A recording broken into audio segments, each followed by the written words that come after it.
Okay, so getting back into our coverage over Ultimate Spider-Man, written by Jonathan Hickman, we do pick up with Peter Parker sitting down eating breakfast with his two kids. Now, I want to tell you right off the bat that you are going to see a photo of the black suit. I'm going to tell you, it's not the symbiote suit. Instead, it's a black suit that Peter Parker wears when he's out there trying to be Spider-Man, but also wears when he's trying to learn how to control his newfound powers. Now, with that being said, when it comes to Peter Parker, while sitting down with his kids looking over that photo, we kind of find out that his two kids, they have no idea that Peter Parker is Spider-Man. To these two new kids, it's some new guy who appeared in their area wearing a black suit and trying to help out the area. And that's really it. Now, when it comes to his daughter May finds the new Spider-Man suit very scary.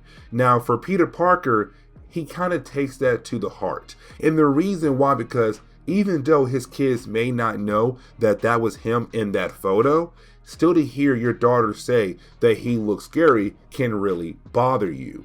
Either way, the section does end with Mary Jane saying she has to go to work, and you have Peter Parker also getting ready to leave for work as well. Now, the next section really does give us the chance to see Peter Parker wearing the black suit, while we see him trying to learn how to web swing. Now, while trying to learn that, we also have Peter Parker tell us that when it came to him being bitten by that spider, his life has completely changed, to the point where he's now eating at least 10,000 calories a day. And on top of that, he does not need to sleep as much as he used to. But either way, it's still kind of cool to see Peter Parker in this learning process, trying to learn how he's going to balance a life as a hero, but as a life as a father and husband as well. And so either way, it's just Peter Parker wearing the black suit and still learning how to use his new powers. Now, we do jump over to Uncle Ben and J. Jonah Jameson. Now, remember, these two guys used to work at the Daily Bugle, but they had left the company because of Wilson Fisk, the owner of the Daily Bugle. Because when it comes to our two characters here, they weren't allowed to write certain stories that were happening across America, that was happening in New York, because of Wilson Fisk and his agenda. And so you had these two characters leave the Bugle and begin the process of trying to build up their own newspaper company. Now, while you have the two men talking to one another, you have Uncle Ben bring up the Green Goblin. Now, I do want to say real quick that no one in the book is actually calling him the Green Goblin. It's just us fans are calling him that because he looks like the Green Goblin. Either way, apparently there have been more attacks between this chapter and the last chapter, where you have the Green Goblin really trying to kill off the Kingpin, but unfortunately he keeps failing over and over again. But he keeps trying over and over again. And so you have our two characters wondering, who in the world is the Green Goblin? And matter of fact, when it comes to us readers, we're also wondering, hey, who in the world is the Green Goblin? But that leads us into the moment to see Peter Parker being a hero and fighting his first super villain. And that would be the Shocker. Now guys, real quick, when I saw the Shocker, I had flashbacks to the original Ultimate Marvel Universe Shocker. And the reason why, because that Shocker was a joke. Brian Michael Bendis would only use that character as a way to kind of open up his books, or to use the Shocker as a way to move the story forward. And that was really it. The Shocker was never big in that Ultimate Marvel universe. But either way, in this book, the Shocker is going to be Peter Parker's first super villain. And so we see the Shocker trying to break into a building. Now, you have Peter Parker swing by, and instead of trying to fight the Shocker, he tries to talk to the Shocker. And that really shows that when it comes to Peter Parker, he has no idea what in the world should he do when it comes to facing a super villain.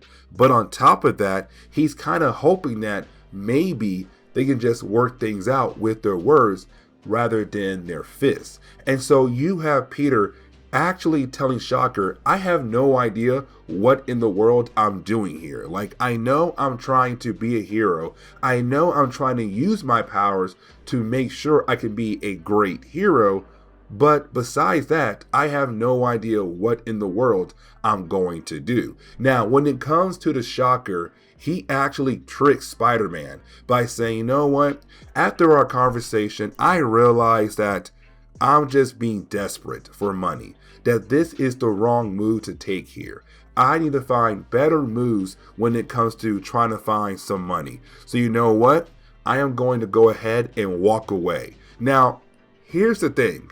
Peter Parker's words were not really that great to convince someone to actually give up being a supervillain. So you could tell right off the bat that this was going to be a trick, because you had a Shocker just turn around and use his powers on Spider-Man, sending him flying across the street into another building. And for Peter Parker, he realized, okay, that was my first superhero mistake. I have to learn from that. And so you have Peter Parker go home after losing his battle against the Shocker. Except when he does get home, he is confronted by his daughter. Now, let's not forget, when it came to May and Richard, his children, they had no idea that he was Spider-Man. And so when it comes to May, she's kind of like, oh my God, my father is Spider-Man. But let's not forget, she also told her father at the very beginning of this video that she found his suit very scary. It made him look very scary. And so at first, she believed that Spider-Man had just broke into her house trying to eat ice cream, to only find out that Spider-Man is her father. Now, we also come to find out that Mary Jane has no idea that Peter Parker is being Spider-Man, because you have Peter tell May, you're not allowed to tell your brother or your mother. I'll tell them when I'm ready. So Mary Jane has no clue that Peter Parker's out there being Spider-Man, which is pretty wild. And so we jump over to the Kingpin having a conversation with Captain Britain. Now remember, Captain Britain is part of the Maker's Council. When the Maker arrived in this world and made it his own image, he built a council to kind of help him make sure that everything stays under control. Now, with the Maker being gone, his council are trying to make sure that everything still stays under their control. Now, when it comes to the council, they have begun the process of allowing different people to have kingdoms in different parts of the world. Now, when it comes to Kingpin, it's not like he's actually the king of the area. It's not really like you have people calling him King Wilson Fisk. Instead, he's able to control the area with crime. He's able to control the area with his newspaper company. He is able to control the area by being a criminal with his money. And so you have the Kingpin telling Captain Britain, hey man, listen, I'm trying to make sure that everything stays under control, but I've been attacked by this random Green Goblin person and I have no idea what to do here. And so you have Captain Britain say, listen, you should had come to us. You know we have the resources to actually help you bring down your enemies. If you're telling us that somebody is coming after you, then guess what? We have somebody that you could use to bring him down. Now, we do see a third person at this meeting, and at first, I believed it was Nick Fury. But at the same time, it could be Bullseye. I don't know why. I just feel like it's Bullseye. But again, it could be Nick Fury because of the eye patch. Now, getting back over to Spider-Man, you have him one more time try to be a hero, trying to stop a super villain. And of course, he runs into the Shocker again. And this is why I can say I like this Shocker way more than Brian Michael Bendis' Shocker in the original Ultimate Spider-Man, because this Shocker is not a joke. This Shocker is giving Peter Parker a run for his money. And so even though our hero is trying his best and at first is doing a better job fighting against the Shocker, he still loses. And you have the Shocker just beat down on Peter Parker and leave once again. Now, we also kind of find out their battle was being watched by the Green Goblin. Now, here's the thing, because it could be the Green Goblin getting ready to possibly try to recruit Spider-Man onto his side to go after supervillains, but to also go after Kingpin as well.